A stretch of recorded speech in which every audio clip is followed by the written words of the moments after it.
Bonjour, bonjour, bienvenue sur PTT, Petit Trait Tranquille.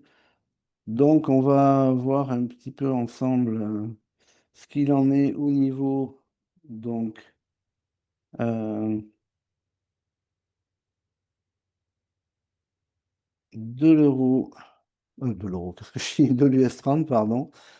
Donc, il faut savoir que là, alors, on va regarder d'un point de vue calendrier économique. Comme vous voyez, c'est un jour férié aux États-Unis.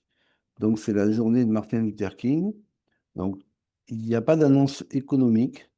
Mais ça n'a pas empêché le marché de bouger assez violemment parce que, ben, vous voyez, si on va voir là, à l'ouverture, il y a un gap énorme qui s'est créé. Ça, c'est le marché asiatique qui a profité pour aller chercher apparemment des liquidités. Et puis après, le marché européen aussi fait un peu bouger les choses.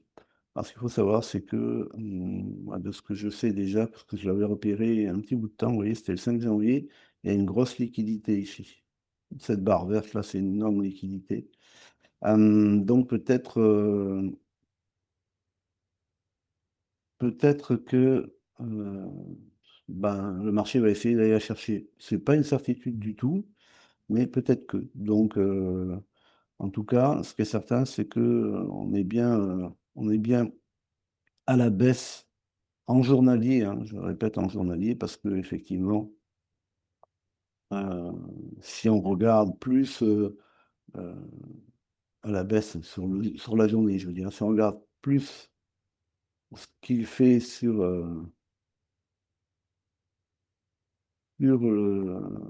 la tendance des derniers jours, des dernières semaines, même des derniers mois, il est toujours à l'hausse. Mais comme nous, on est en ce qu'on appelle en intraday, ça ne nous dérange pas trop. Donc je vais tracer tout ça, et puis je vous retrouve sur le coup de 15h45 pour voir un petit peu, une fois que j'aurai tracé avec tous mes indicateurs.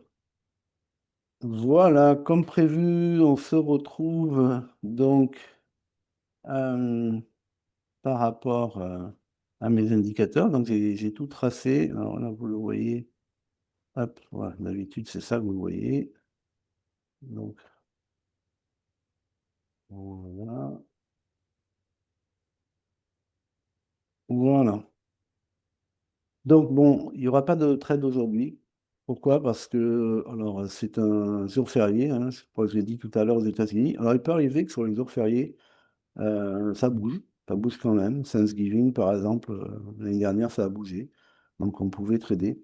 Mais là, la boîte est pas assez importante. Donc on peut facilement, quand ça va sortir de la boîte, vous le savez, d'habitude, dans 90% des cas, je vais prendre un trade. Là, même si ça sort de la boîte, je ne prendrai pas. Tout simplement parce que la boîte n'est pas assez grande. Ça veut dire qu'il n'y a pas assez de vélocité sur le marché, ce qui signifie ce qu'on appelle un marché qui range, donc voilà, qui bouge peu. Donc, peu importe dans quel sens il va partir, il y a de grandes chances que, ben, je dirais, ça serait plus du jeu, du pile ou face. Tiens, on va voir, peut-être que je vais gagner, tiens, on va voir, peut-être que je vais perdre. Non. Donc, le trading, c'est tout sauf du jeu. Encore, c'est de la discipline. C'est vraiment, faut être attentif quand on a des indicateurs, quand il y a le marché nous dit des choses, il faut l'écouter. C'est plus de la probabilité et non pas du jeu. Donc, en l'occurrence, là, la probabilité de risque. D'accord? Là, le risque est beaucoup trop grand, donc il n'y aura pas de trade. Donc, la vidéo, elle va s'arrêter là, ok, mais je la mettrai quand même en ligne. Voilà. Et donc, forcément, aujourd'hui, ben, mon score, ça sera 0, en l'occurrence, puisqu'il n'y a pas de trade. Voilà. Eh ben, écoutez, je vous dis donc à demain.